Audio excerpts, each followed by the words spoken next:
Et puis toute cette semaine, on célèbre les 80 ans de la libération de Paris. Les Allemands ont quitté la capitale le 25 août 1944, très précisément. Mais dans les jours précédents, plusieurs événements peu connus d'ailleurs ont mené au départ des nazis, il faut le dire. Et Europe 1 vous raconte en ce lundi matin la prise de la préfecture de police de Paris par des policiers résistants. Le récit de Youhen Madec. 19 août 44, 7h du matin. Des policiers se rassemblent sur l'esplanade de Notre-Dame. Ils sont en grève depuis plusieurs jours. Le 15 août, les gardes vichistes les ont chassés de la préfecture. Ce matin, un complice leur ouvre la porte et ils reprennent les lieux armés de leur seul pistolet de service.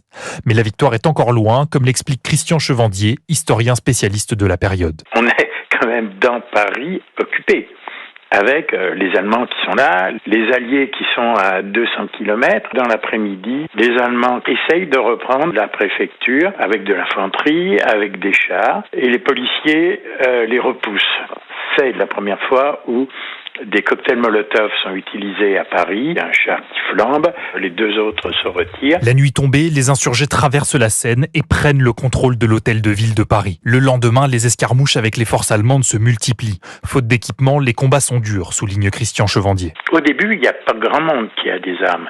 Et un des enjeux importants était justement de récupérer les armes. Et c'est une des raisons pour laquelle d'ailleurs l'insurrection des policiers était importante, c'était parce que eux étaient armés. Ils étaient mal armés, mais ils étaient armés. Malgré tout, l'insurrection se répand et Paris se couvre de barricades le 21 août. Il va maintenant falloir tenir jusqu'à l'arrivée des Alliés. Youhen Madec.